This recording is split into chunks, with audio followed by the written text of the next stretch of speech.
The hospital smelled of pine sol. Trey sat in the bed, a blanket wrapped around him. He'd gone into shock in the ER, and they'd admitted him immediately. Carolyn had given the doctor Trey's somewhat formidable list of medications, and it had taken a while for them to come to the conclusion there was very little pain medication they could give him other than Advil. He'd nearly passed out while they took x-rays of his broken arm and dug the gravel from his face. They set and cast his arm, and he had blacked out. When he awoke, he was in the hospital bed, Carolyn at his side in the plastic chair, Alan fast asleep in her lap.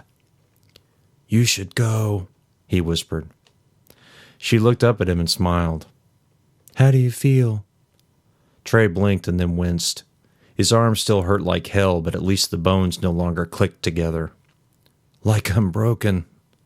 She nodded. "I didn't want to leave until you woke up. She swallowed. "I left you alone last time, and I'm not going to do that again." He smiled, wishing he could hold out his right hand to her, feel her fingers entwined in his. But the thought of moving the arm brought fresh stabs of pain. "I know I'm not alone, Carolyn," he whispered. "Why don't you take Ellen home?"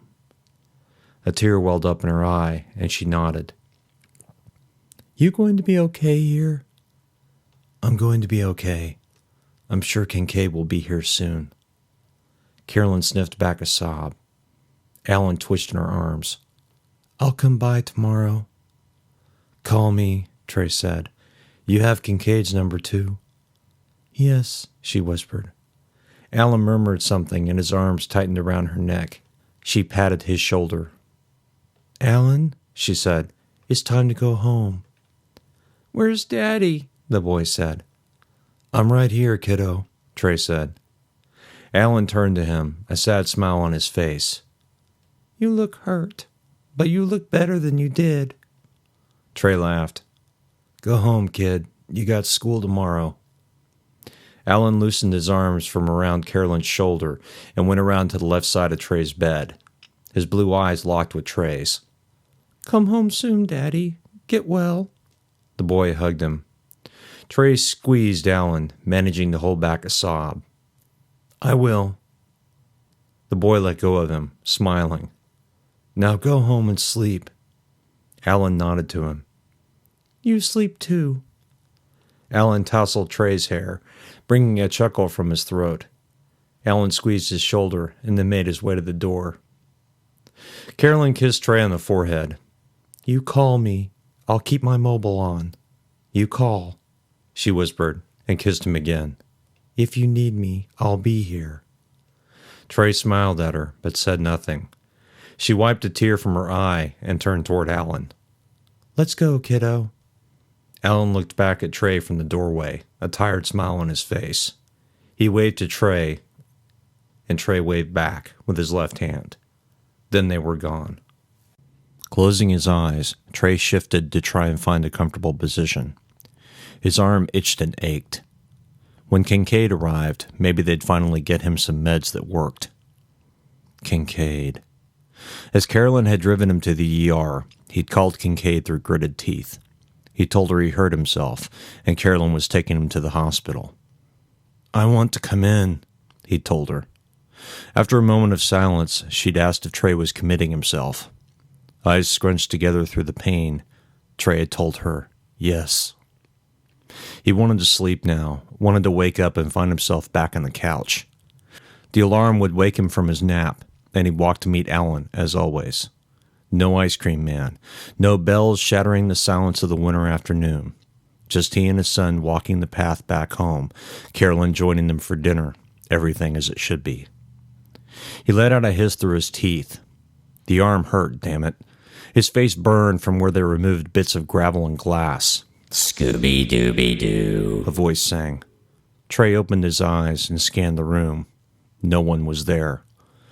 "Fuck you, Scooby," he whispered. As he closed his eyes once more, he realized he was afraid to fall asleep.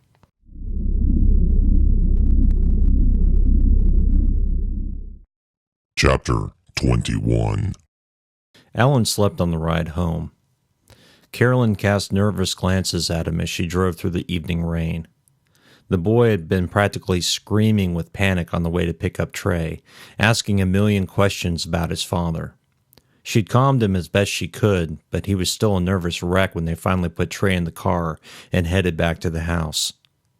But, she marveled, Alan was always a different boy in Trey's presence. Whenever he saw his father, no matter how weak or muddled he was, Alan became less prone to panic. She smiled at him in the rearview mirror, all buckled up in the seatbelt and snoring. Alan became an adult when Trey had his bad times. They'd spent a long time explaining to Alan his father's condition. Alan didn't understand all of it. He only knew that sometimes Daddy needed help, and that had brought something very protective out of the boy. She made her way into the neighborhood, cursing the rain in silence. The pit-pat of the drops against the windshield was the only sound in the car, apart from Alan's soft snores. She'd have to put him into bed, and she had no doubt he'd fall asleep again at once. She hoped he wouldn't wake up until tomorrow morning. The questions would come. The questions, the worry, the concern. She wasn't sure she had the strength to deal with that right now. Carolyn wiped a single tear from her cheek. She wound through the streets and turned onto Moss. The cold, light rain had barely puddled against the old concrete curb. She parked the car beneath the stripped oak canopies and the overgrown green pines and turned off the ignition. "Mom?" Alan's sleep-addled voice said from the back seat. "Yes, Alan," she said softly, looking at him in the rearview mirror. He frowned at her. "Daddy's going to be gone for a little while?" She nodded. The pain in Alan's voice was enough to force her to choke back a sob. "Yes," she said in a broken voice. "Daddy's going to be gone for a little while. But I'll take you to see him tomorrow if he's well enough, okay?" "You mean today?" he asked with a sideways smile. The sigh that escaped her was frustrated and relieved at the same time. Alan always knew when to be a smartass to make her smile. "Yes, hon, today. We'll go see Daddy today, after I get home from work." Alan nodded. "I walk home tomorrow by myself?" She licked her lips. "No, I think I'll be able to pick you up. I'll drop you off at school and come get you if I can." "Okay, Mommy." "Is that okay?" "Yes, Mommy," he said, his smile widening. "I'm a big boy.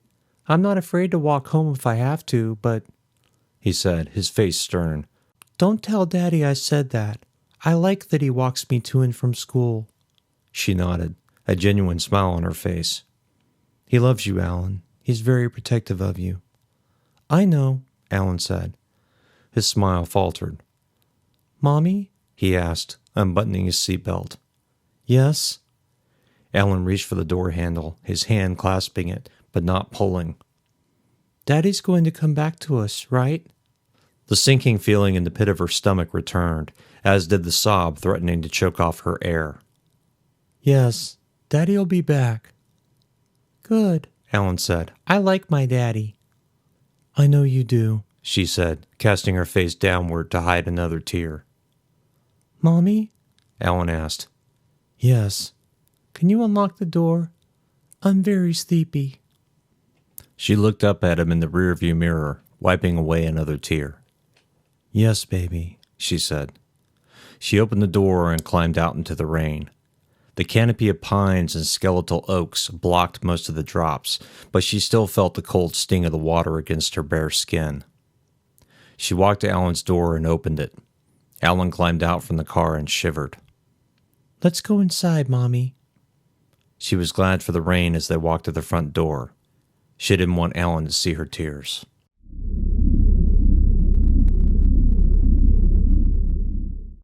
Chapter 22. "Trey?" a female voice asked from the doorway. "Trey, are you awake?" He opened his eyes.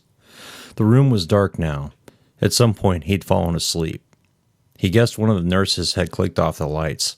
The figure at his open door was backlit by the bright hallway fluorescence. "Who are you?" he croaked. "It's Kincaid, you idiot." "Oh," Trey said. "Should have known by your bedside manner," he said with a chuckle. "Come on in, the lithium's fine." She clucked her tongue, walking into the darkened room.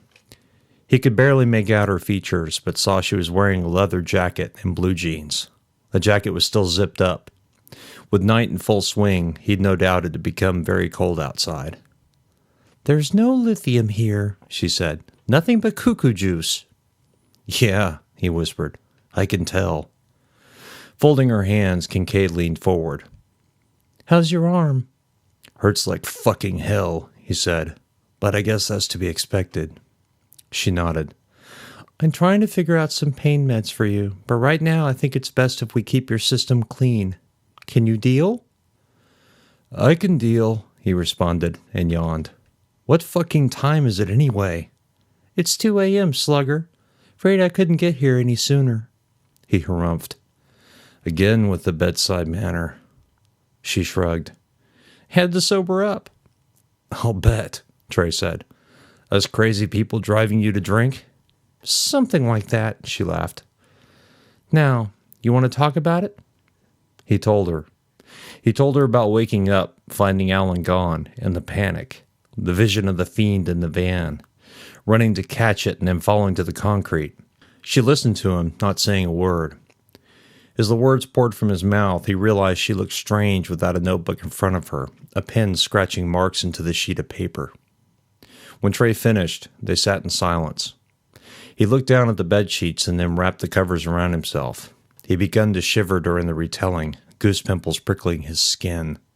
The silence was broken only by soft footsteps in the hall, the occasional monotone of some words over the hospital intercom, and muffled voices from the nurses' station. Kincaid clucked her tongue. "Why'd you nap?" she asked in a flat, toneless voice. Trey blinked at her. A dim light cast from the hallway barely illuminated one side of her face. He saw the frown and smiled in the dark. "I don't know," he said. "Felt tired. Thought I'd just lay down." "But you slept through the alarm?" "Yeah. It was still going off when I woke up." She nodded. "Did you dream?" He opened his mouth to respond and then closed it. Did he dream? Something about Scooby-doo? The vision was murky, just random images without cohesion. He shook his head. I think so, but I don't remember anything. Something about childhood, but..." He paused and licked his lips in the near darkness. "But I don't really remember it." She nodded again. "What do you think about the ice cream man?" she asked.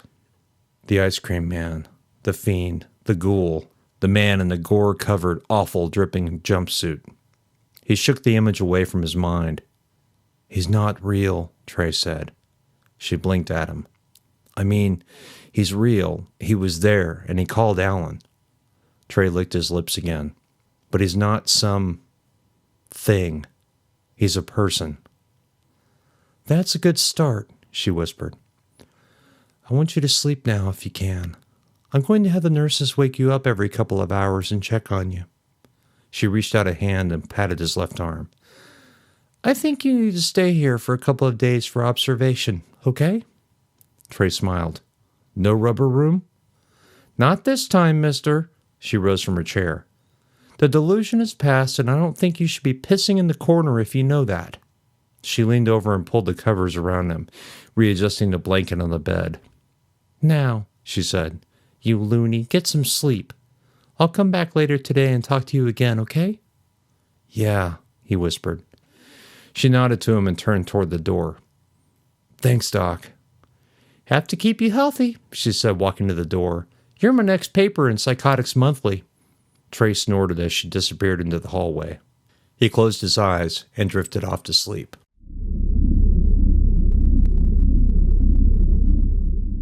Chapter 23. As she turned off the bathroom light, Carolyn stared into the bedroom's blackness.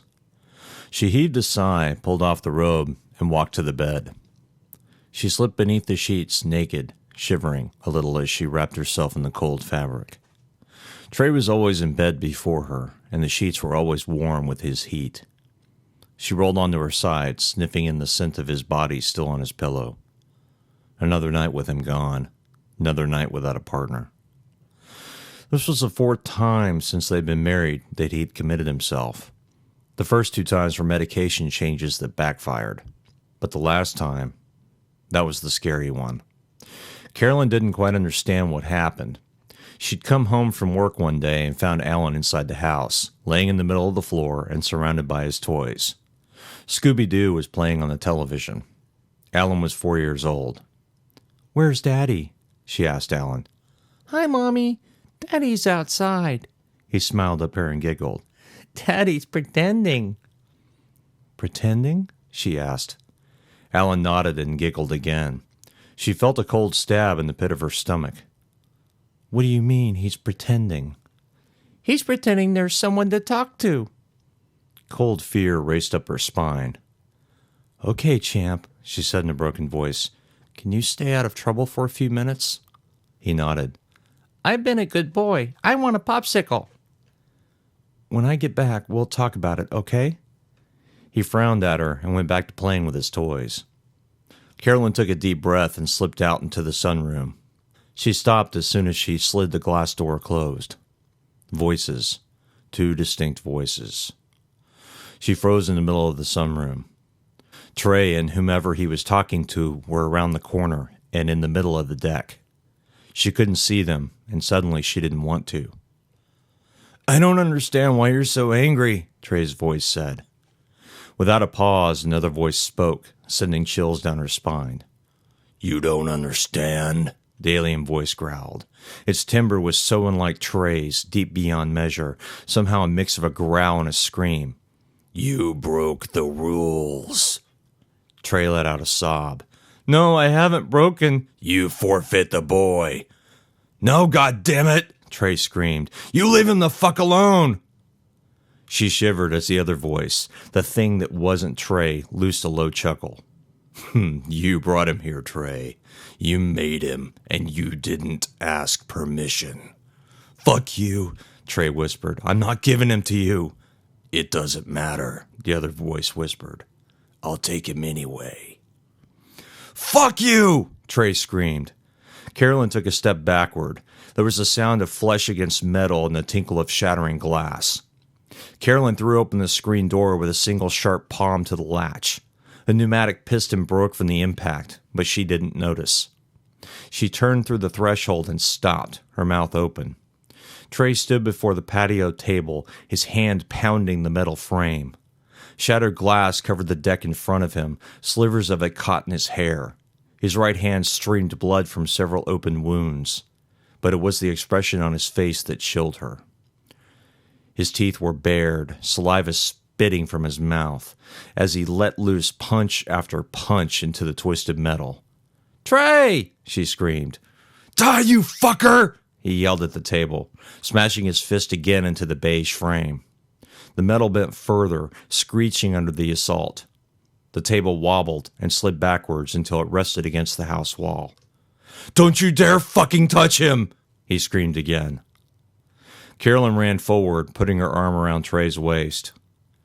Trey yelled and turned, his elbow connecting with her chin and knocking her off balance. The world went gray and she found herself falling, her ass hitting the unforgiving deck surface. The crash of pain knocked the breath from her lungs. She fell backwards, her head colliding with the deck. For a moment, the world went away. "Carolyn?" Trey's voice said in the distance. The blackness was slowly receding. Her husband's face, her lover's face, was inches from her own. His voice was choked with tears, droplets falling from the end of his nose and landing on her neck. "Carolyn, goddammit, wake up!" he whispered. "Trey?" she asked, her voice groggy and broken. A wan smile filled his face. "God damn it, Carolyn, God damn it," he whispered. He hugged her then. "I called 911. They'll be here very soon." She wiped at her nose with a lazy hand, felt it come away wet. She turned slightly, staring at the bright crimson smear tainting her fingers. "Trey?" she asked again. "Yes, baby?" he said, sniffing back more tears. "You called 911? "Yes, baby, I did." "Help me up," she said softly. "Baby, I don't think—" "Help me up," she said in a low growl. Trey stiffened but said nothing. He stood from his kneeling position and bent at the waist. Bright red blood still dripped down his right hand. As she put her hands in his, she felt the shards of glass caked in his skin, but he didn't even wince when she pressed against him. She rose as he pulled her to her feet. Carolyn struggled to remain standing, her balance wavering. Trey tried to put his hands on her waist. She slapped at them, glaring into his eyes. The hurt and confused expression on his face increased her anger. She leaned forward and slapped his cheek. His right hand flew up to his face, and he backed up a few steps. "Carolyn," he asked, "what?" "You stay the fuck away from Alan," she said, her finger punching into his stomach with each word. "And you stay the fuck away from me." A fresh run of tears filled his eyes. The furnace of anger within her made her feel as though she'd explode at any second. "You fucking wait right fucking here and don't fucking move or I'm sending you to fucking jail." Trey sobbed, his legs wobbling. He moved to the deck banister, leaning hard against it. She slowly backed away from him, heading toward the screen door. "Stay," she said, as though talking to a bad dog. Trey said nothing and didn't move. The ambulance and the cops arrived soon after. When the paramedics reached Trey, he was slumped in one of the deck chairs and in shock. The blood loss from the open artery in his hand was too extreme for them to do anything besides rush him to the hospital. She watched as they took him away on a stretcher, an oxygen mask on his face. As they put him in the ambulance, he reached out his left hand toward her. "Carolyn," he said through the mask. "What happened?" She burst into tears as the doors closed and the ambulance left the street. When the cops tried to take her statement, she waved them off, telling them to meet her at the hospital. They left her there, still covered in Trey's blood. Alan had started crying the moment Carolyn had come in. She cooed at him, carrying him to the couch. They sat there, Alan in her arms, face buried into her shoulder, her head resting against his. "Where's my daddy?" Alan had asked. Carolyn started to answer him, but said nothing. "I want my daddy back," Alan sobbed.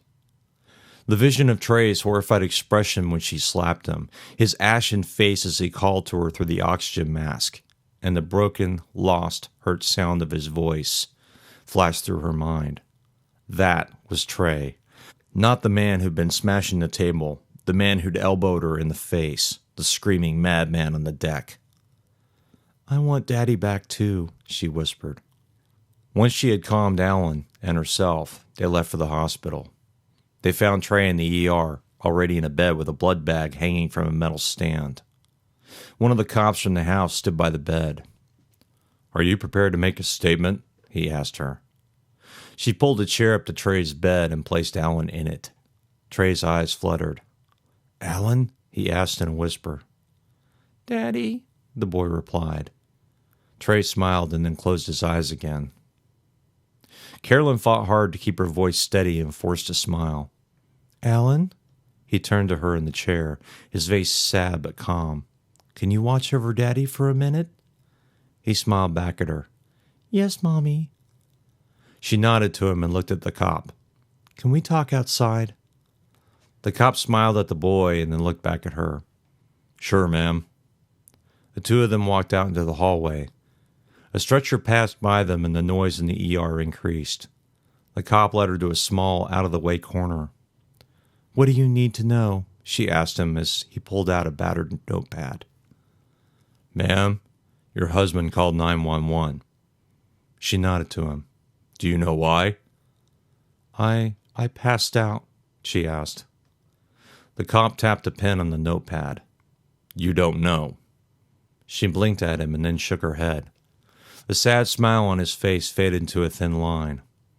"Your husband said someone hit you." Carolyn opened her mouth and then closed it.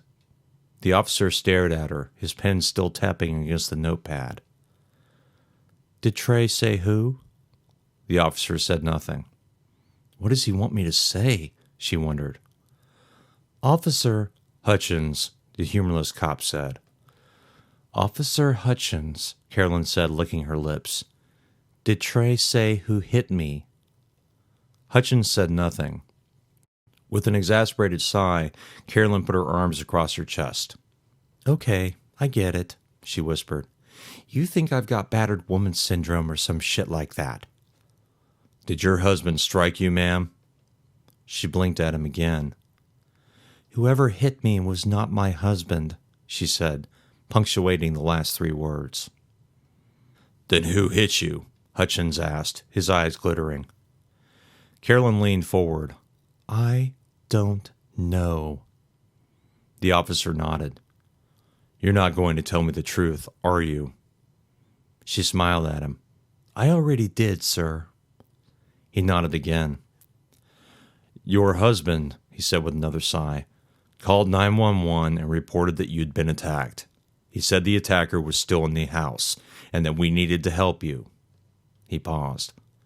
I find that kind of interesting, Hutchins said. Not that we needed to help him, but help you. She shivered. I don't see what's so important about that, she said, her voice trembling with each syllable. He smiled at her. Of course you don't. Do you know how your husband hurt his hand? Trey, screaming at the top of his lungs, his fist battering into the table's broken glass and metal frame, his face filled with panic, fear, and rage, his hand throwing up great loops of blood with each punishing blow. He accidentally put his hand through some glass. Accidentally, Hutchins said to himself, and scrawled into his notepad. That's very interesting, ma'am. He told us he broke it, Hutchins said, flipping the notepad back a page, while he was defending the boy from the attacker. Carolyn opened her mouth and then closed it again. Hutchins nodded. Now, he said, placing the notepad in his front pocket. You want to tell me what really happened, ma'am? Because I'm getting a little frustrated with the runaround. Carolyn dropped her eyes. My husband is ill, she said softly. She licked her lips. He has a mental disorder, and sometimes he sees things that aren't there. Brows furrowed, Hutchins narrowed his eyes. He hallucinates? Hutchins whispered. She nodded. Then he was protecting us, she said softly. From what? Hutchins asked. I don't know, Carolyn said, wiping a tear from her eye. Look, I don't want to press charges. Lady, Hutchins said, hands on his hips. That's your business, and maybe it's none of mine, but you should keep yourself and that kid as far away from that guy as possible. A flush of anger filled her, her vision tinged with crimson. It is none of your business. Hutchins took a step back, raising his hands. Ma'am, you don't... Fuck you, she growled. That's the father of my son, and he is my husband. And don't you dare fucking judge me or my family. Okay, so you write down whatever the fuck you want, she whispered, but I won't press charges. She glared at him, breathing through her nostrils. If you'll excuse me, I'm going to see my husband. She walked past Hutchins, her feet clicking on the tile floor. Ma'am, he called to her. Carolyn didn't turn around and said nothing as she re-entered the room. Alan was sleeping in the chair, his tiny hand clasped in Trey's. She smiled at them. Carolyn? Trey asked in a whisper. She leaned down and brushed her hand against his cheek. Yes, honey? Love you, he whispered. He closed his eyes and started snoring again. She reached for his side of the bed, knowing he wasn't there. That first episode was 10 times more frightening than this latest one. He'd gone away for several weeks, and she'd barely been able to bring herself to see him. The bruise on her cheek had faded with time, just as the pain in her nose. Trey, protecting them from something that wasn't there. 4 years ago, 4 years without any major incident. She held back a sob. I miss you, she said softly. She fell asleep, remembering the frenzied expression on his face, the blood flying from his hands as he protected them from a monster only he could see.